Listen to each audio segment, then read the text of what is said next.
Como está escrito, así será mi palabra, dice el Señor, que sale de mi boca, no volverá a mí vacía, sino que será prosperada en aquello para lo cual la envié.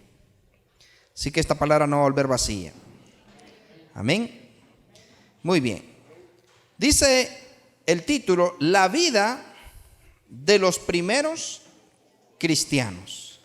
La vida de los primeros cristianos. Y sobrevino temor a toda persona, y muchas maravillas y señales eran hechas, ¿por quiénes? Por los apóstoles. ¿Qué hacían los apóstoles? Muchas maravillas y señales. Vamos, diga, es lo que yo voy a hacer en el nombre de Jesús. Todos los que habían creído estaban juntos y tenían en común algunas cosas. ¿Cómo dice su Biblia? Tenían en común todas las cosas. Y vendían sus propiedades y sus bienes y lo repartían a todos según la necesidad de cada uno. Y perseverando unánimes cada día en el templo. ¿Dónde perseveraban unánimes cada día? En el templo. Y partiendo el pan en las casas, comían juntos con alegría y sencillez de corazón, alabando a Dios y teniendo favor, ¿con quién? Con todo el pueblo. Y el Señor, ¿qué hacía? Añadía cada día a la iglesia los que habían de ser salvos. ¿Quién los añadía? El Señor. ¿Cuándo los añadía? Cada día. Si habláramos en el calendario gregoriano, lunes llegaban almas, martes, miércoles, jueves, viernes, sábado, domingo, llegaban almas. Y por eso la palabra del Señor crecía en gran manera, porque muchos eran añadidos a la iglesia. Pero ¿cuál era el secreto de los primeros cristianos? ¿Qué era lo que ellos hacían para que, en primer lugar, el Señor se glorificara en ellos y en todo el pueblo? Dice la Escritura que en todo el pueblo ellos tenían el favor. Hay gente que son cristianos y ni los vecinos los quieren, ni a los vecinos le caen bien. Pero mire qué interesante lo que dice aquí, en este pasaje. En primer lugar, ¿qué fue lo primero que vino sobre toda persona? Dice que vino temor. Vamos, diga temor. Temor. ¿Temor de qué? ¿Y temor de quién? ¿Temor de qué? ¿Y temor de quién? De Dios. Temor de Dios. ¿Qué es temor a Dios? Sabiduría. El principio de la sabiduría es el temor. El principio de la sabiduría es el temor. ¿Temor a quién? A Dios. El temor de Jehová. Pero toda la gente dice que los cristianos, todos tenían temor de Dios. Vamos, diga, temor de Dios. Qué bonito se escuchó eso. Una vez más diga, temor de Dios. Muy bien. Todos tenían temor de Dios. ¿Qué hace alguien cuando tiene temor? ¿Qué es lo que hace una persona que tiene temor? ¿Ah? Por ejemplo, a mucha gente hay temores positivos y temores negativos. Y la Biblia nos dice, no temas a lo negativo, no a lo oscuro, a las tinieblas, a los ángeles caídos. Pero, ¿qué pasa cuando alguien tiene temor? Por ejemplo, el sucio ese, el bicho ese, ¿qué fue lo que hizo a la gente que llenó de temor? ¿Qué le hizo? ¿Ah? Obedecieron las medidas que había que tomar, ¿no? Los mismos pastores y iglesias cerraron la iglesia porque tenían temor. Pero hubieron personas que se llenaron de temor. Ahorita parece que ya la gente se olvidó. El temor lleva a hacer cosas. Hay gente que por temor puede hacer cosas temerarias. Por temor la gente puede hacer cosas temerarias. Ejemplo, si a alguien lo viene siguiendo un perro bravo y hay un cerco de 3 metros de altura, pero viene un perro en guinda detrás de él o de ella, ¿será que valga que el alambrado esté alto? ¿Será que valga que el único palo que haya para subirse sea de espina, de cormizuelo? Le vale. Con temor la gente se puede cruzar hasta el agua caminando. Por temor la gente hace lo que sea, para bien o para mal. Pero ojo y oído, el temor que cayó aquí en los primeros cristianos era temor a Dios.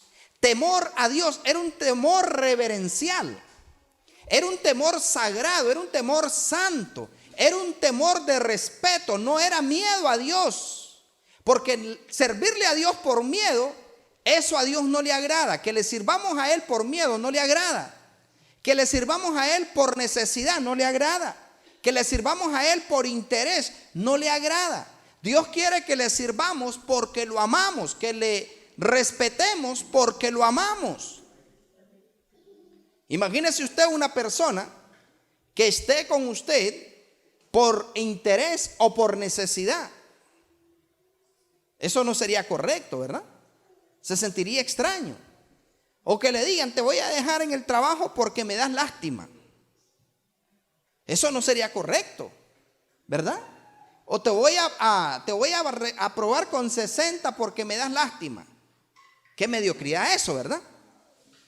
Pero ojo y oído, Dios no quiere que nosotros le sirvamos a Él por miedo, por necesidad, ni por interés, por nada de eso. Dios quiere que le sirvamos por lo que Él es, porque si le servimos por lo que Él es, si llueve, le vamos a adorar, y si no llueve, le vamos a adorar. Si hay, le vamos a adorar, y si no hay, le vamos a adorar. Cuando verdaderamente le servimos a Él por lo que Él es. Y la iglesia primitiva, los primeros cristianos le servían a Dios por lo que Él era. Y cómo lo demostraban, que lo amaban y que Dios era su prioridad. Mire lo que dice el verso, en el verso 44. Todos los que habían creído estaban juntos y tenían en común todas las cosas. ¿Y qué hacían? Y vendían sus propiedades y sus bienes y lo repartían a todos según la necesidad de cada uno. ¿Qué hacían ellos? Mi casa, mi carro, mi dinero, mi empresa, mi negocio. ¿Hacían eso? No. Pero ojo y oído, era con los cristianos. O sea, era entre ellos. Entre gente que demostraba fruto genuino, fruto verdadero, que demostraban que eran cristianos. Porque hay gente que dice, no, la verdadera iglesia reparte, la verdadera iglesia hace esto, hace lo otro. Pero no, la gente no se conoce por la falda larga o por el pantalón, por la chapa, la pintura o el tacón alto. La gente se conoce por su fruto, por su fruto, por su fruto se conoce. Y uno puede discernir cuando alguien verdaderamente es genuino, es honesto y es sincero.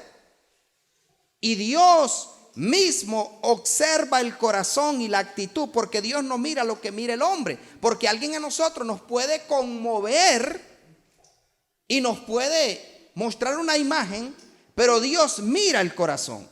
Y a nosotros muchas veces nos pueden conmover o engañarnos. Le pasó a Josué.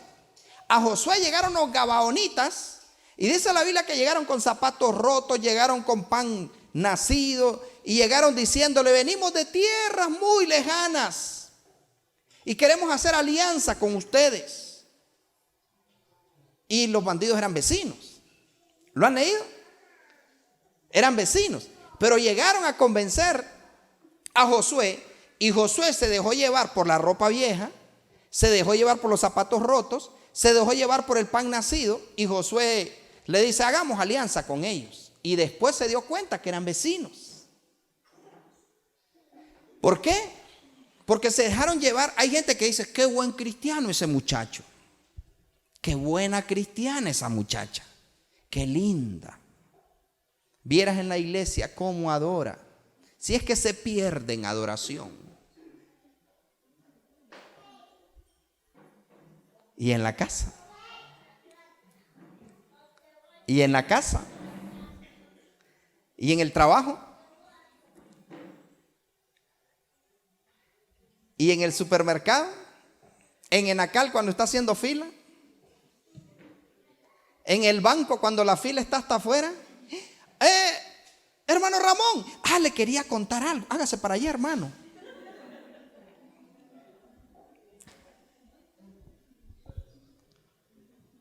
Pero mire qué tremendo esto.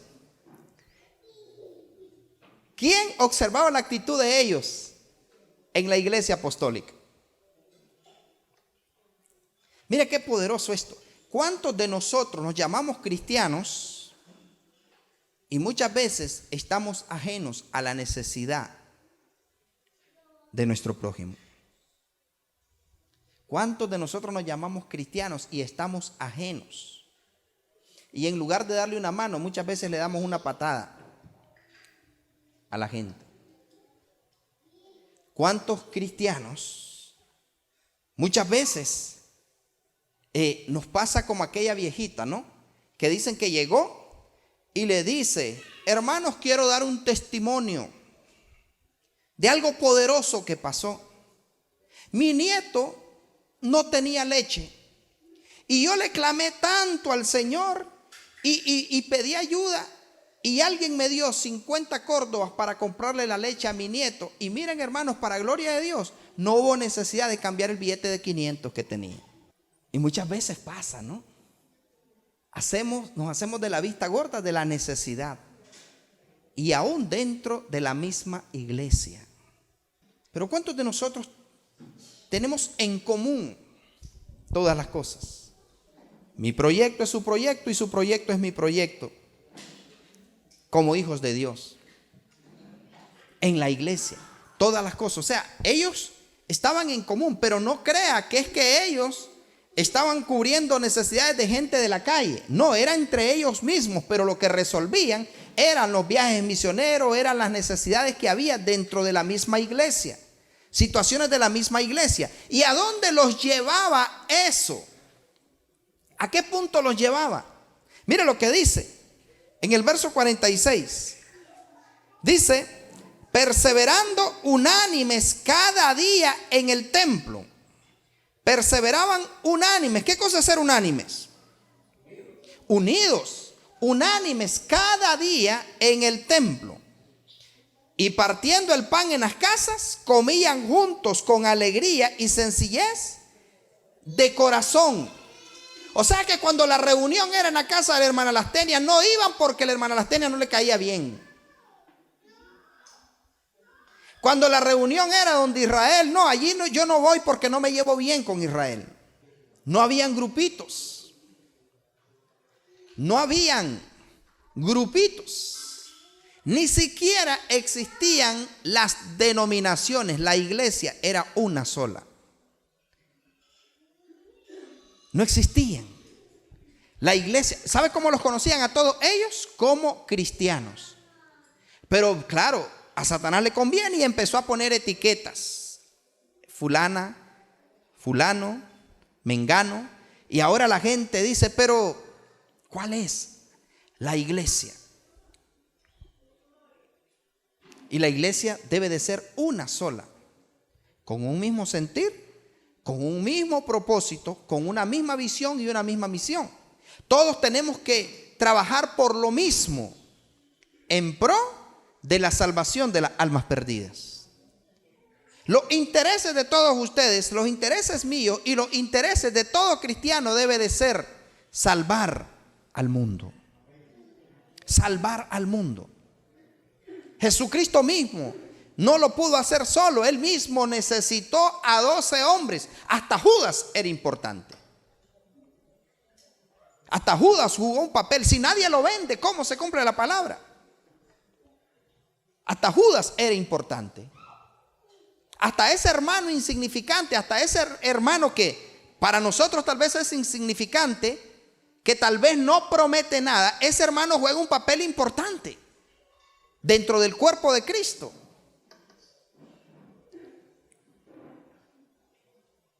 Los niños juegan un papel importante. ¿Y sabe usted que hay adultos que no saludan a los niños? ¿Qué pasa dentro de una familia? ¿Qué pasa dentro de una familia? Cuando hay una necesidad de un hermano en la familia, es la necesidad de toda la familia. Cuando hay la necesidad de un padre en una familia, es la necesidad de todos los hijos que saben honrar, ¿verdad? Si hay la necesidad de una madre, es la necesidad de todos los hijos. Pero dentro de la iglesia, ¿cómo vamos a alcanzar? Yo creo que Dios nos está hablando. ¿Cómo vamos a alcanzar que el mundo verdaderamente crea que Jesucristo es nuestro Señor?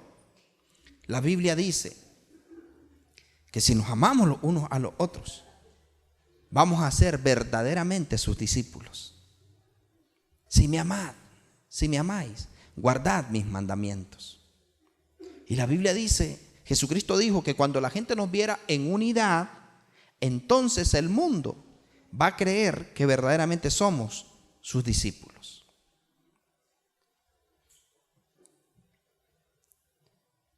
Pero todos tenemos aquí las cosas en común. Todos aquí tenemos las cosas en común. Escuche esto que le voy a preguntar. ¿Qué hubiera pasado si hoy le hubiese tocado a Moisés en el 2022 construir el tabernáculo apostoleno? ¿Qué hubiese pasado en el 2022 si a Moisés le hubiese tocado construir el tabernáculo? ¿Sabe usted lo que llevaba ese tabernáculo? ¿Qué hubiese pasado en esta época? Construir el tabernáculo. Ese anciano está loco. No, por favor, que yo voy a dar mis chapas, que yo voy a dar mi gargantilla, si esta me la dio mi bisabuela. Que yo voy a dar mis cadenas, tan loco, mejor me voy para la otra iglesia. Allá no piden. Y Moisés dijo, todos los que son entendidos de corazón traigan ofrenda, traigan oro, traigan plata, traigan esto, traigan lo otro. ¿Y qué hizo el pueblo? ¿Qué hizo el pueblo? Para el tabernáculo. Por favor, no era de tabla costonera, no era de plástico negro, no era de piedra cantera. Habría construido el tabernáculo Moisés en este año, en esta época. Dice la Biblia que todos los entendidos de corazón, la gente agradecida comenzó. ¿Y sabe qué sucedió? Y regálenme este texto, por favor. Dice la escritura que llegó un momento que Moisés suspendió la ofrenda. ¡Wow! Llegó un momento que Moisés, ya no traigan más, hay demasiado oro. Hay demasiado material, ya no traigan más, que es poderoso, ¿no? Ya no sigan trayendo, hay demasiado. Y dice, y hablaron a Moisés, hasta me voy a sentar. Dice, y hablaron a Moisés diciendo, el pueblo trae mucho más de lo que se necesita para la obra que Jehová ha mandado que se haga. ¿Quién había mandado que se hiciera? Jehová. Entonces Moisés mandó pregonar por el campamento diciendo, ningún hombre ni mujer haga más para la ofrenda del santuario. Así le impidió al pueblo ofrecer más. ¿Por qué este pueblo hacía eso? ¿Y usted cree que Moisés le decía, como dice la palabra, Dios ama al dador alegre? Dice la palabra, es mejor dar que recibir. Pueblo, dice la palabra. No, Moisés les dijo, Jehová quiere que le construyamos un tabernáculo. Hoy hay que concientizar a los hijos de Dios. Hoy hay que concientizar a la gente. Hoy hay que traer a Dirroco, hay que traer a gente que le hable de plata. Pero miren, mis amados, ¿qué era lo que sucedía? ¿Por qué? ¿A dónde llevaba esto a la gente? Miren lo que pasaba en el verso 47, léalo por favor. Alabando a Dios y teniendo favor con todo el pueblo. Y el Señor añadía cada día a la iglesia los que habían de ser salvos. ¿Qué trae la unidad? ¿Qué trae el despojarse para Dios? Avivamiento, salvación, milagros. Yo les voy a decir una cosa, con solo, y mire lo que le voy a decir, suena ambicioso, con solo esta iglesia que entienda lo que es la unidad, le aseguro que revolucionamos esta nación. Si 11 hombres entendidos lo hicieron, que provocaron un avivamiento a nivel mundial que hasta el día de hoy sigue trascendiendo, ¿qué pasaría con solo nosotros, con solo la gran familia de Ministerio de Fuego? Que solo nosotros entendiéramos la verdadera unidad. Lo que podría suceder. Yo le aseguro que hay que botar paredes. Yo le aseguro que hay que ampliar el tabernáculo. Porque a veces dentro de la misma iglesia, gente murmurando unos contra otros. ¿Usted se imagina que alguien venga a hablarme mal de mi hermana, mal de mi hermano, mal de mi madre? Dios guarde. Mal de mi padre. Pero mis amados, ¿cuántos de ustedes oran por un avivamiento? ¿Cuántos de ustedes oran para que el Señor traiga almas aquí a la iglesia? Pero ¿qué están haciendo para eso? ¿Qué estamos haciendo para eso?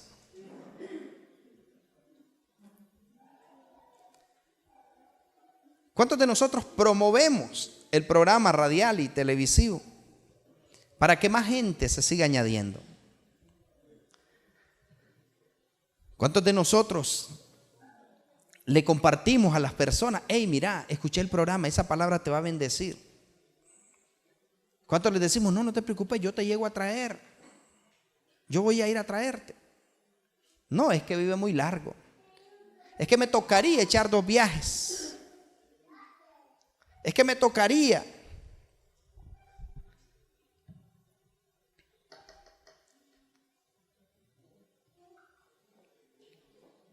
Pero ¿qué pasa cuando todas las cosas están en común? ¿Qué es lo que Dios hace? Ahora, alababan a Dios y tenían el favor con todo el pueblo. ¿Usted sabe lo que significa que haya favor con todo el pueblo? O sea, tenían el favor de todo el pueblo. En el pueblo los conocían, todo el pueblo. ¿Escuchó eso? Todo el pueblo. Todo el pueblo. En todo Estelí. Tener ese favor. Si querés contratar gente honesta, que no son haraganes, que te van a hacer bien el trabajo, contrata gente de Ministerio de Fuego. Si no querés tener pérdidas y no querés que te roben, contrata gente de Ministerio de Fuego. Si querés una buena esposa, búscate una en Ministerio de Fuego. Si querés un buen esposo, búscate uno en Ministerio de Fuego. Aunque no venga por eso. Pero no es bueno que el hombre esté solo. Si querés un buen consejo, pedíselo a los matrimonios de Ministerio de Fuego. Las tratan como a una dama las mujeres. Y vieran las mujeres qué respeto el que le tienen a los esposos.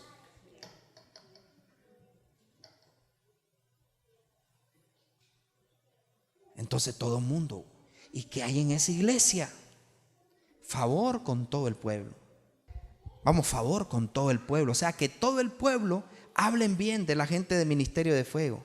Que la gente quiera venir aquí porque se siente en familia, porque se siente en casa, porque se siente que aquí no hay competencia. ¿Sabe usted que no hay cosa más terrible que dentro de la misma iglesia haya gente que no se hable aquí?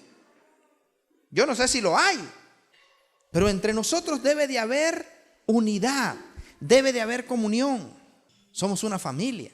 Yo le voy a decir algo: si en mi familia hay una necesidad y yo tengo que suplirla, yo la suplo. Pero si no, o sea, mira a ver cómo resolves. O sea, si usted tiene, yo tengo, y si yo tengo, usted tiene. Eso debe de ser así, en común, todas las cosas. Que la gente vea esa familiaridad. Y no solo en comida, sino también en cosas de la iglesia, lo que se necesita. Es que nadie me está viendo. Yo les conté a ustedes cuando Miguel Ángel, uno de los pintores famosos, pintó la Santa Cena, que le llama la Iglesia Católica, pero ustedes saben que la Biblia no habla de la palabra Santa Cena, la Biblia dice la Cena del Señor. Pero la Santa Cena, que le llaman ellos, aquel cuadro, que esa pintura, Miguel Ángel la estaba terminando en la basílica, creo que era la basílica de San Pedro, no recuerdo exactamente, y cuando él la estaba pintando, dicen que llegó, no sé si fue Juan Pablo II o el Papa Gregorio, no recuerdo. El asunto es que dicen que cuando él estaba terminando, se le acercó el Papa y le dice: Miguel, es una maravilla la que pintaste. Eso es una majestuosidad. Qué lástima que la pintaste en un lugar donde casi no se observa.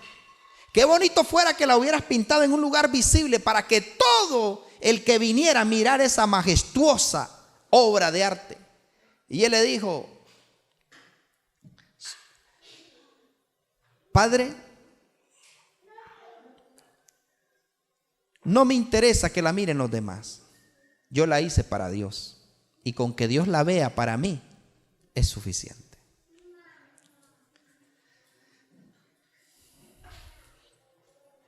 ¿Entendieron eso? O sea, él lo hizo porque era para Dios. Pero ¿cuántos de nosotros, pastor, estoy limpiando el púlpito, pastor, estoy limpiando, pastor, mire, me estoy limpiando sillas, pastor, estoy limpiando las sillas, pastor, aquí estoy, pastor, aquí estoy?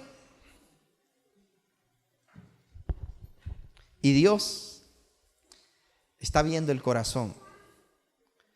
Pero muchos de nosotros olvidamos eso. Y por eso es que a veces el pueblo no habla bien de los cristianos. Entonces, mis amados, ¿cómo vamos a lograr que la gente quiera alabar a Dios como nosotros? ¿Cómo vamos a lograr que la gente quiera servir a Dios como nosotros? ¿Cómo vamos a lograr que la gente quiera añadirse a la iglesia? ¿Cómo? Dice que ellos tenían en común todas las cosas. Y para terminar, mira lo que dice aquí mismo en la Escritura. En el capítulo 4, verso 32. 4:32. Y la multitud de los que habían creído eran de un corazón y un alma. Y ninguno decía ser suyo propio nada de lo que poseía, sino que tenían algunas cosas en común. Tenían todas las cosas en común. Tenían todas las cosas en común. Y con gran poder los apóstoles daban testimonio de la resurrección del Señor Jesús, y abundante gracia era sobre todos ellos.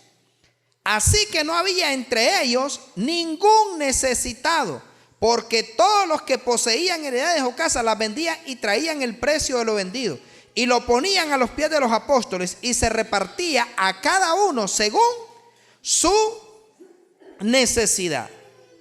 Entonces José, a quien los apóstoles pusieron por sobrenombre Bernabé, que traducido es hijo de consolación, levita, natural de Chipre, como tenía una heredad, la vendió y trajo el precio y lo puso a los pies de los apóstoles. ¿Qué hacían todos ellos? Vendían sus propiedades, pero el dinero no le daban más a uno y menos, sino que a cada quien conforme a su necesidad.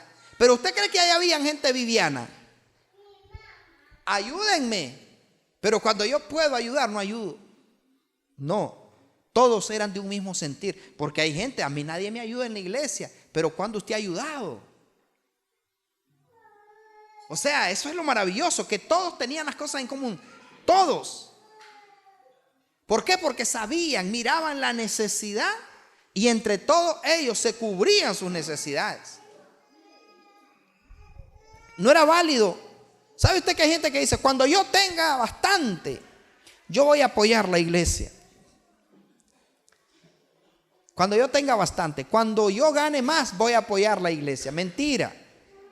Si le tiemblan los pies y le da pesar dar 100 pesos, le va a dar terror dar 1000. ¿Escuchó eso? Eso no es cierto de que cuando yo tenga más yo voy a aportar. Mentira. Porque 2 peces y 5 panes trajo aquel pibe y fue suficiente para alimentar a una multitud. Entonces, cuando nosotros como iglesia entendamos cuál es la necesidad que apremia, cuando todos nosotros, nuestro corazón, en lugar de decir dame, dame, venga, venga, tráiganme, cuando nuestro corazón diga almas, almas, almas, la cosa va a cambiar y es cuando vamos a empezar a ver una iglesia con avivamiento. Almas, almas. ¿Cuántos de ustedes tienen almas en su presupuesto? Pero ¿está en su corazón almas? ¿Por qué ellos estaban tan interesados en la salvación? Entonces, mis amados, ¿cuándo vamos a ver un avivamiento? ¿Cuándo vamos a ver que el mundo se va a desbordar a los pies de Jesucristo? ¿Sabe usted que todo el mundo ora por un avivamiento? Todas las iglesias oran por un avivamiento. Todo el mundo pide por un avivamiento. Pero Dios debe de decir, demostrame que querés un avivamiento. ¿Y cómo lo vamos a demostrar? Cuando deje el egoísmo y no piense solo en mí, sino que piense, porque es bonito, ¿no?, que la gente se acuerde de uno y que suplan nuestras necesidades. Pero nosotros nos acordamos de suplir las necesidades de otros. ¿Nos acordamos? Jesucristo dijo, a los pobres siempre los tendréis en el mundo. Y el que da al pobre a Jehová presta, y el bien que ha hecho se lo volverá a pagar. ¿Por qué solo vamos a ir a repartir tratados cuando nos mande el pastor? ¿Por qué solo vamos a ir a regalar un plato de comida cuando nos mande el pastor? Si el pastor superior, la cabeza de la iglesia, nos mandó hace más de 2000 años a que vayamos y prediquemos el evangelio.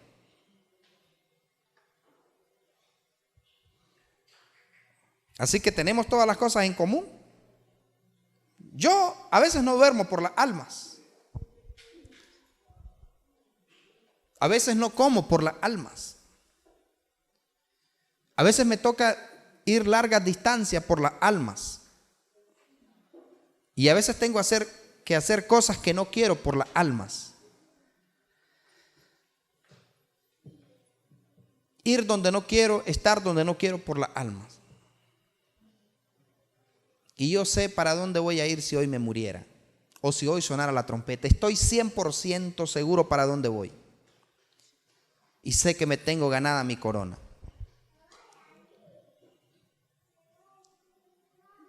Pero,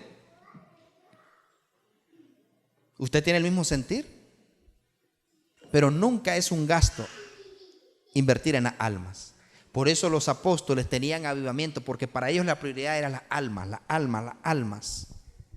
Porque eran agradecidos que Jesús los había salvado a ellos. Ellos también querían salvar a otros. ¿Cuántos de nosotros ayunamos por las almas? Oramos por las almas, gemimos por las almas, nos sacrificamos por las almas? Pero muchos de nosotros no nos interesan las almas. Así que, mis amados, dejémonos de hipocresía, quitémonos la máscara y vivamos el verdadero evangelio de unidad, de amor fraterno. Mirá cuán bueno y delicioso es habitar los hermanos juntos en armonía. Es como el buen óleo, el cual desciende sobre la cabeza de Aarón y baja sobre la barba hasta el borde de sus vestiduras, porque allí envía Jehová bendición y vida eterna. Eso es el evangelio. El evangelio no es que cada quien resuelva su problema. El evangelio es que nos amemos. Y si alguien se toma el tiempo para invitarlo a usted también, que mire que quiero hacer una acción de gracia y quiero compartir con usted, desde el momento que esa persona pensó en usted, hágale saber que es importante también. Hágale saber que es importante. No hay que ser hipócrita. No, es que como es el ponderado aquel, entonces allí sí vamos a ir como hacían antes, como hacíamos antes. Dicen que la gritería de doña fulana es buena y dan buenos juguetes, vamos. No, allá solo dan caña. ¿Entendimos? Todas las cosas en común. Que su necesidad sea la mía y que la mía sea la suya. Hablando en Cristo, ¿verdad? Tampoco no es que le vamos a resolver la vida a todo el mundo, pero sí seamos justos, seamos honestos y amémonos de verdad. Porque del segundo, el más grande mandamiento es: amarás a Dios por sobre todas las cosas, con toda tu mente, tu fuerza, tu alma, tu corazón. Y el segundo y no menos importante es: y a tu prójimo como a ti mismo. Y a tu prójimo como a ti mismo. Así que si nos queremos salvar, dejemos de ser hipócritas y amemos de verdad.